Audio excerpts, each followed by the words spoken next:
All right. You guys ready to take back the republic? You ready to fight for your republic? All right, hold up your Bibles.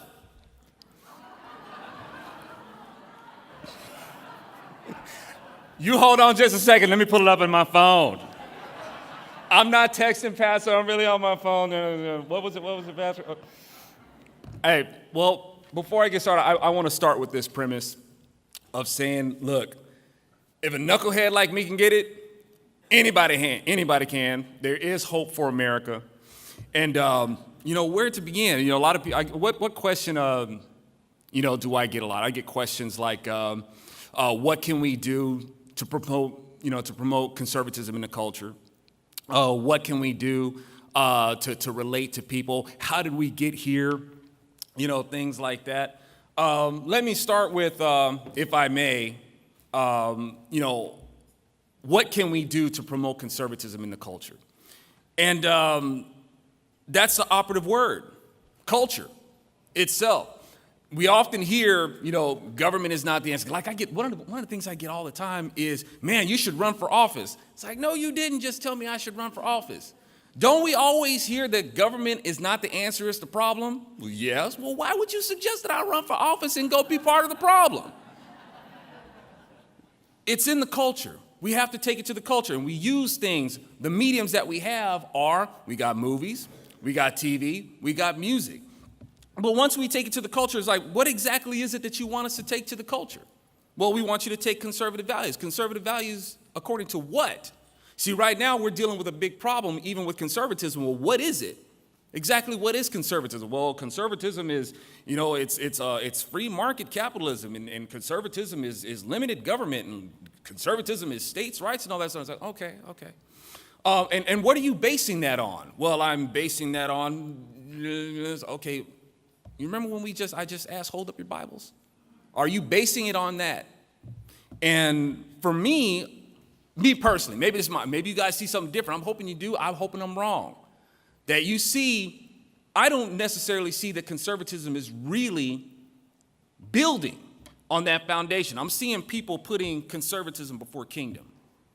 I'm seeing a lot of that. And if you don't have that foundation, your conservatism will crumble. It'll crumble in the culture, and it'll definitely crumble in your political representation. One of the reasons why political representation is so unstable is because we don't have the cultural representation to sustain it. That's why we're always worried about what the next election is going to be like, because we don't have that representation in the culture, and we have to have something to build that on.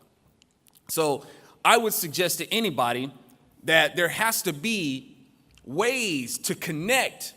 You have to be able to connect the scriptures to the Constitution. They're definitely connected. And if we're not doing that, then we're doing ourselves a disservice. Now, if I may ask really quick, do we have believers in here? I saw some people hold up their phones. Where are my believers at? Hold that hand up. There we go. Okay. Now, if there's any pastors in here, I'm probably gonna get in a whole bunch of trouble. Now, I don't mind saying that I'm a Republican. I don't mind saying that. Oh, thank you. I don't mind saying a Christian. I'm a conservative Republican now. But how many of y'all have heard your pastor say this? God is neither a Republican or a Democrat, and He's still on the throne, and all that sort of stuff. Show of hands. How many have heard y'all say this? That's an applause line. Don't go for that, because once your pastor says that, he just all he's doing is pandering to his audience. He's just pandering to. He doesn't want the Democrats to leave and stuff like that. Don't fall for that. Hold your pastor accountable to that, because the thing is, I'm gonna let you guys know why God is a Republican.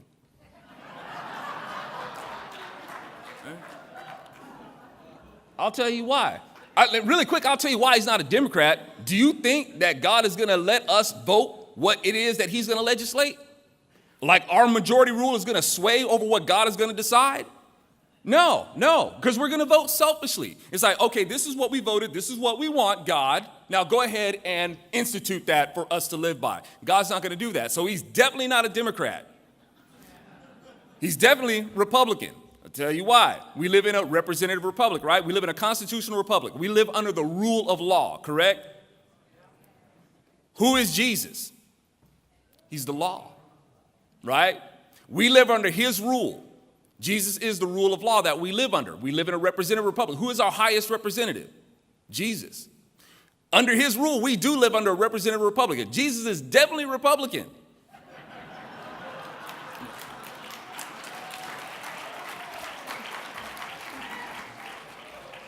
And when you examine the commandments and you square it up with the Constitution, you can see where the Republican Party was founded to uphold these God-given rights in our God-given republic. That's what we have. Let's examine. It's like what is if I can share with you really quick, and thank you guys for being so gracious and bearing with me because I'm just winging. Because he just called me up here to pitch it for somebody. I don't freehand speeches, man. I usually got notes. I'm like, when I do this sort of stuff, I don't even have notes in my phone. But anyway, let's examine what the Constitution. What the Ten Commandments. My real Constitution, right? The Ten Commandments fulfilled by Jesus Christ. But let's examine that really quick. What is the first article? When you look at the Ten Commandments, really, it's a bunch of clauses under one supreme article. And the supreme article is, I am the Lord your God. That is the highest truth there is. It's such a high truth that it's actually a law, and it's a sanction. And if you can't get with that law, well, there is punishment for that. If you can't abide by that law, understand that I am the Lord your God. And then what does it say from there? The clause comes in and says, I am the Lord your God who led you up out of Egypt. And I'm like, but these are taken as commandments. That's how they're viewed. As a commandment. I talk about this stuff if I can give a shameless plug really quick.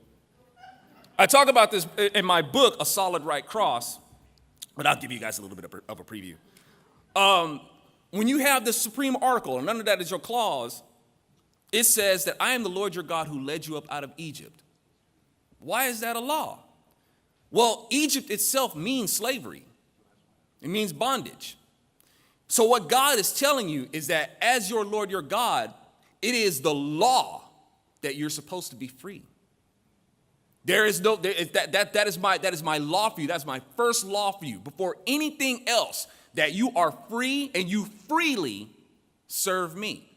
Now, of course, if you don't want to freely serve, people say like, well, how come it's not free choice? If God is so free choice and free will, why would he put that in there? Because you do actually have you can't have a free will or free choice if there's not a consequence to your choice. It wouldn't really be free will. So, giving that in mind, our Constitution is based on that. And people will try to say that, well, no, it's not. And the Constitution, it needs to be rewritten, it needs to be changed, and the Constitution doesn't honor everybody's freedoms and stuff like that. But this is where this comes from. If we can just understand that the Ten Commandments itself is the basis of our God-given rights in our Constitution, a lot of things would be a lot different. It would be much easier. It ain't going to be easy, but it'll be much easier to promote this stuff in the culture because that's what everybody wants, isn't it? Freedom. It's like, freedom to do what? What kind of freedom are you talking about? Because I can guarantee you that what you want for freedom is not going to be free for somebody else. And of course, the other side can say the same thing too. I want to be free to have an abortion. I want to be free to be fluid with my gender. Right? I want to be free to live and let live. It's like, but your worldview is nothing like live and let live. You say that you want to be free to have an abortion, live and let live. I can guarantee you that baby ain't going to live. That's not live and let live. All right?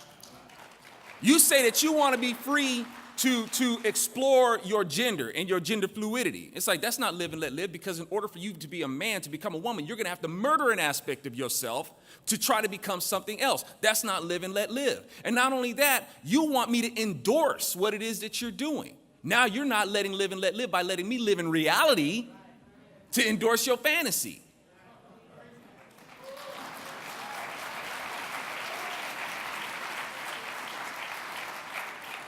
But these are the things that we're up against. We're up against these things now. People that will lean on that. People think that these things are small. It's like, no, because if you don't endorse these things, you have no heart.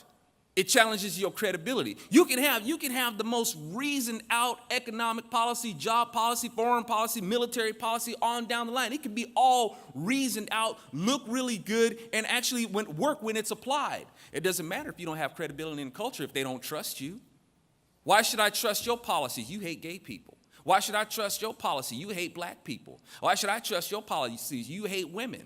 And none of these things are based in reason. It's all based in their imagination. If I could say really quick, that's one of the reasons why the Gosnell movie is so important, because that's the language that we're speaking to them. You can't speak reason with these people. You have to understand their language. It's like opening up a file on a computer. The file can have all the good information on it, but it ain't going to mean nothing if the computer can't open it because it doesn't understand the language.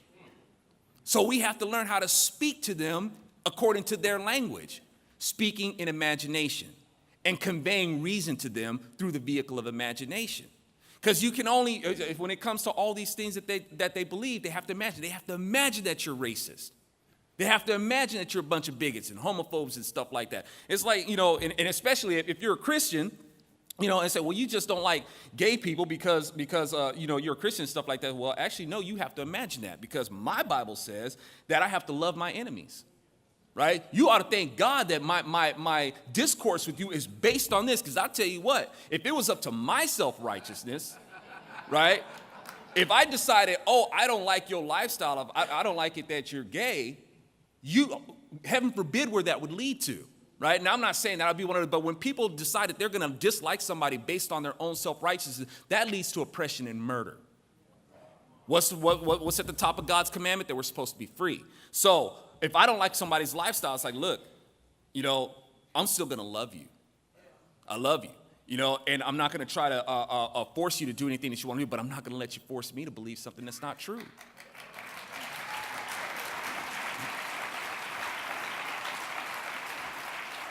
But how does this come to the policies that we're trying to get in? Like I said, with jobs and the military, domestic policy and stuff like that. If people don't trust you, it's just not going to work. And that's why we have to be able to, people say, with the Republican Party, I've heard this for too long, it gets on my nerves. We need to stay away from these social issues. Stay away from that stuff. Stay away from faith and abortion and the gay issue. It's like, why? The left doesn't. They throw this stuff in our face all the time. Right? They're in our face with it constantly. They talk about it, and while they're telling you to not say anything about it, you can't sharpen your skills. Shh, don't say nothing about it. Now you're not armed. So when they come in and they throw this stuff in your face, you hate gay people and you hate women's rights and all that sort of stuff. You're like, because you've been encouraged to not talk about it. You have to. Got to. You got to sharpen your skills on it. What did I say earlier? If a knucklehead like me can get it, anybody can. And I do have conversations. And I'll tell you guys a story really quick. And I'm getting a complex up here, man. I hope I'm not boring y'all. Hey, Dean, where you at? Superman, come in here and save the day, dude. Superman is usually on time. Jesus is always on time.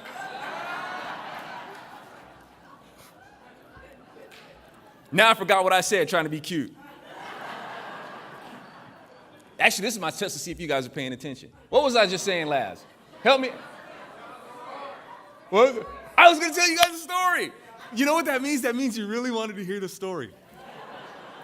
I was in the air, and and I put this up on Facebook, and it's crude, y'all. It is crude. I was in the airport, and I saw this young lady, gorgeous, right? She kind of looked like, she reminded me of Mel B from Spice Girls.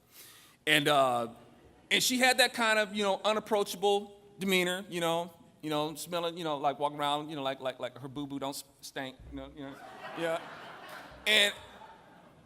And she had this, and she even had something on that said, like, don't touch me. She had all the feminist, paraphernalia on, right? And she had a button on the back of her backpack, and it said,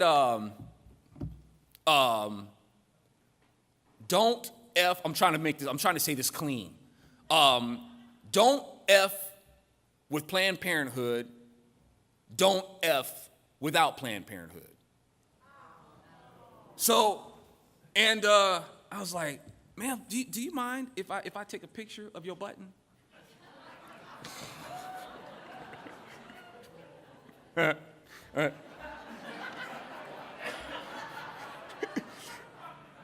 And she said, sure, go ahead, right?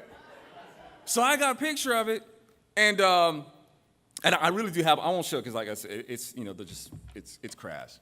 But, and so I took the picture, and I asked her, don't you think it's ironic that those who support Planned Parenthood will go up and down and say, oh, Planned Parenthood isn't about abortion, it's about, mammograms and things like that. And I said, but according to your button, it goes right to the reproductive issue. It don't have nothing to do with no mammograms.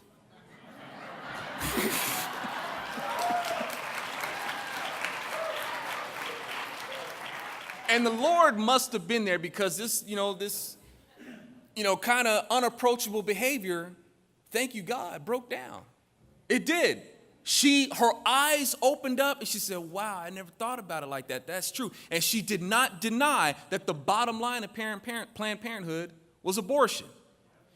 And, and so from there, it opened up the gateway to say, well, do you know how Planned Parenthood was founded? And she said, no. And I said, well, and I went on to give her the stated objective of Margaret Sanger. And she was like, wow, I actually have heard of Margaret Sanger. And I guess it was from a liberal narrative, some liberal media that she heard, but she didn't hear that, hey, Hitler was a big fan. She didn't hear the part about, Margaret Sanger's stated objective to say, hey, you know what, we want to exterminate all the black folks. But don't tell anybody. We're going to get some colored ministers to help them out. And, people like Al Sharpton and Jesse Jackson are fulfillments of her prophecy.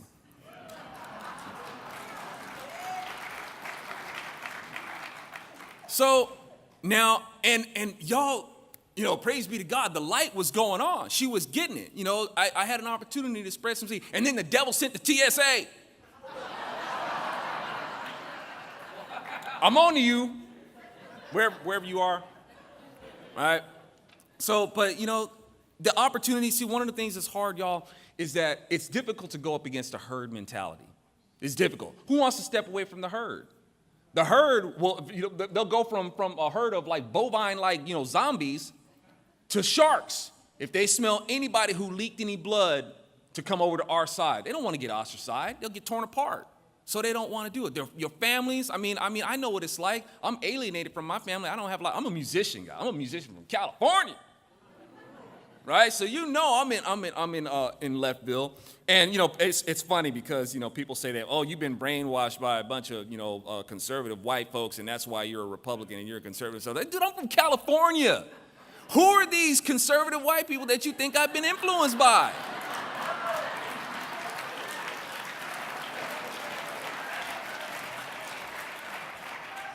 I can only, and trust me, I can't take any credit for it. That's the Lord. It just is. Like I said, I'm a knucklehead, and it's only by His grace that I'm able to get it. And His grace is sufficient, and I know it can spread out to anybody who wants to receive it. And, but like I said about the herd mentality, when you catch these cats one-on-one, if you're able to get them, they'll listen. And that's what it takes. Guys, it takes patience, and it takes stamina. This is what we're dealing with right now. This ain't nothing new. This has always been. It's always been a struggle with selfishness. It's always, and it's like, even though the word says that this is what it's going to be like, people will be lovers of themselves. They're going to be cold and all that sort of stuff. When hasn't that been? It's always been that way. What's the difference? We could see it in real time. There's no excuse to not know, right? And people take these things and they want to make it policy. Everybody wants to make their selfishness and their vices and everything that they think is right should be legal, and everybody has to abide by that. They totally ignore and despise the balance of freedom. That's what we're trying to fight for here. It's the balance of freedom. It's like, this is what you want to do, and this is what you want to do. And like I said, you can present all the reasoned out arguments that you want, but they have a prejudice against you. And now the question is, how do we fix that? One of the things, I'm probably going to I hope I don't get in trouble. I might have a few folks with me on this. I was a big supporter of Herman Cain. Yeah. I'm glad some folks are happy about that. And 999 all day. Right? And here's why. And also Sarah Palin for similar reasons. When Barack Obama was running, I said, I know what this is. I know what they're going to do.